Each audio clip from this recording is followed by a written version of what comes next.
Shankle, and I am the New Works Director here at the University of Michigan Musical Theater Department. We've had an amazing year with New Works this year. We started the fall with a 2-week writer's residency where we, for the first time, brought back one of our graduates of the musical theater writing program here, Emma Ashford, and her director, Britt Burke, were here for 2 weeks working with our students.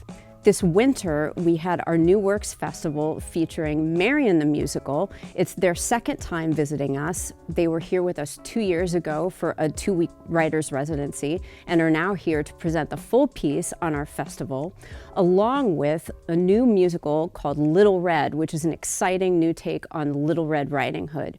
We've had writers here for 5 weeks with us in residence, getting ready for our New Works Festival, and we're super excited to give you a little peek into all of it.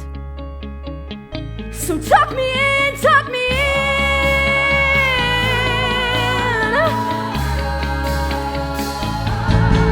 What's it like to go eye to eye with the wall, to look deep inside of its soul? So swallow me whole, from there I'll see into its mind, and I'll know. I had been talking about doing Little Red Riding Hood for a little while and I think at that point it was purely based on like the theatricality of wolves and red cloak and just like everything that could be done with that. And we loved the idea from our last show of taking a story that people already know and presenting it to them with all the same beats but surprising them at every turn. It's just very satisfying and thrilling to watch that happen. So we got excited about the idea of Little Red, about what could be done with wolves, and then spent a long time from there together planning exactly what we would do with that. It's so rare to get a chance to do a residency like this. In our industry, it is very expensive to do. So my goal on this, because that's so rare, was just to figure out how we could serve the writers and serve the piece in the most amazing way so that they walked away with the show that they wanted, as opposed to trying to like move into what this producer wants it to be or what this producer wants it to be. Instead, just being like, great, there is no commercial aspect to this right now. What do you want the show to be? And it's been very freeing. And I also think just having 5 weeks to work on a show, I mean, we could whip out probably 3 new drafts in 5 weeks. In that, like usually for writers that aren't with millions of dollars, the idea of having 2 weeks is a luxury, let alone 5, and let alone with the amazing University of Michigan students. I mean, it's like such a treat for us. So I think we are, one of the goals was to really just put our noses to the grindstone and generate and try and play. And it's just this amazing learning experience for me, teaching me to be a better writer, me to be a better artist. There's no substitute for having real live bodies in a room to see what works and what doesn't and where a piece needs to go. I mean, it's one thing to look at it on the page, but another to have the amazing talent and enthusiasm of all the students here to bring it to life. I think something we love to do as writers too is like disarm people. Like it's supposed, theatre should be fun and we want to put people on this roller coaster ride of, oh my God, I'm obsessed with these characters. Oh, they're in love. It's a love story. Now I'm crying. And then suddenly at the end, you think you've watched this exciting fictional piece and leave going, well, now I'm thinking about my life and the choices that I've made. We're passionate about the show too because it can function on that just person-to-person small level. It can be just about a relationship that you or someone you know has with somebody that is misusing their power, or it can be much larger than that. And we were also passionate, I think, about telling a story and having a show that asks you to ask questions and doesn't tell you how to feel about anything. And putting that on stage and the conversations that could start is very exciting to us, as opposed to this is what we think. I don't think we're the type of writers or creative team that wants to tell you exactly what you should think and how you should feel, but rather wanting to create art that helps us engage in those tougher conversations that you may go see with your dad and your grandmother and your best friend, and you all may come out feeling differently about certain things and characters. and what conversations will come of that. I think that is the goal here is to be generating those types of conversations, those types of environments for people to really engage with. So about 20 years ago, my co-writer, one of the co-book writers, Elkin Antoniou, was in her children's classroom, and they read this beautiful children's book about Marian Anderson called When Marian Sang. And she had been working on some other projects, and she pulled it out on her kitchen table, and I happened to be visiting her that day. And I was working as a teaching artist at the time, and I was using that book with my students, singing them through the spirituals and telling Marian Anderson's story, and sparking conversations around race and privilege with second, third, and fourth graders. It was incredible. Wow. And so I saw this book and I said, "What are you doing?" She goes, "I really want to make a musical." And I said, "Can I help you?" And that's how it started. And I think both of us had fallen in love with who Marian was as a person and what she represented, and wanted to tell her story. Everything is coming from Marian's point of view. She is the driving force of the story. I think there's been a huge emphasis on creating this to be, making this a Marian-centric story. So I think that's been a big focus as I've been reading it, as we're looking at it on stage. I feel like we've really accomplished that goal of making her the focal point. That was a huge point of emphasis for me, but also knowing, since I'm here as an educator, a teacher here at University of Michigan, it's also important just to make these students aware of someone who they may not have known about. The fact that she's such an icon, but an underserved icon in a way, I really felt that it's important that the students and the faculty, everyone here at the University of Michigan is much more aware of her impact. My goal in coming here to the University of Michigan's New Works Festival was, like Caleen said, to find a way to not pull that thread that just makes it all fall apart. Of course, you get in the room and you discover, we actually do need to pull a couple of threads. And so we did, but it was all for the better because I think we have a stronger show thanks to having had the opportunity to work with the students, to have them respond. But I've also really enjoyed having conversations with the students, and it feels so good to share, to give them insights into what this world really is, and also things that will help them as they move into the professional world.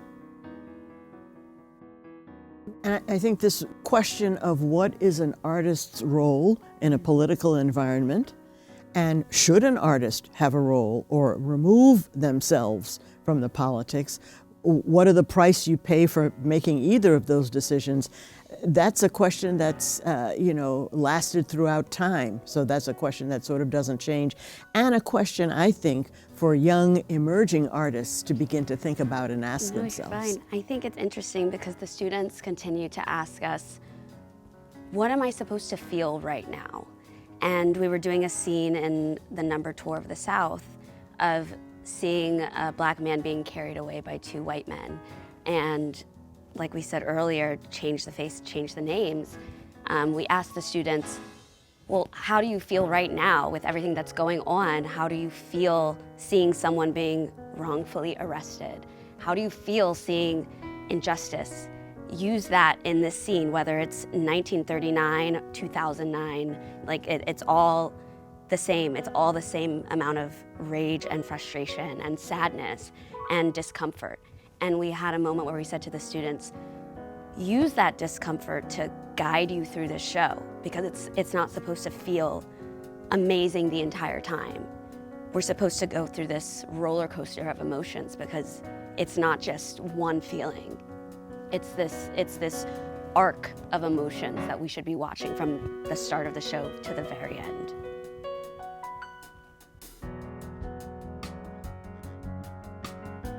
I wanted it to be great.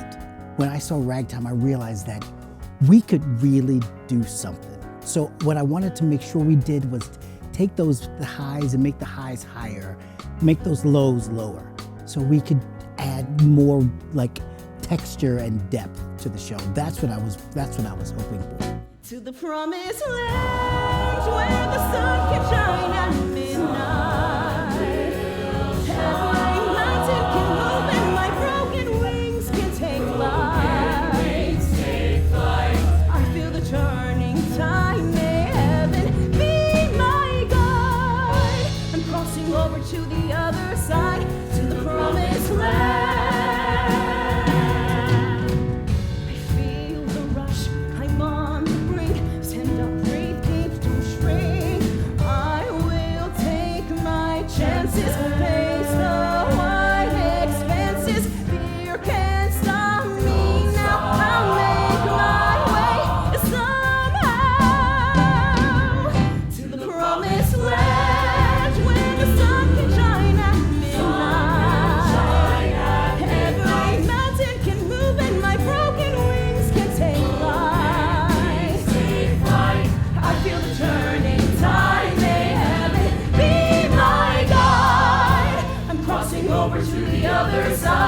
Miss America is about a high schooler named Eve who accidentally becomes pregnant and is forced to carry the baby to term.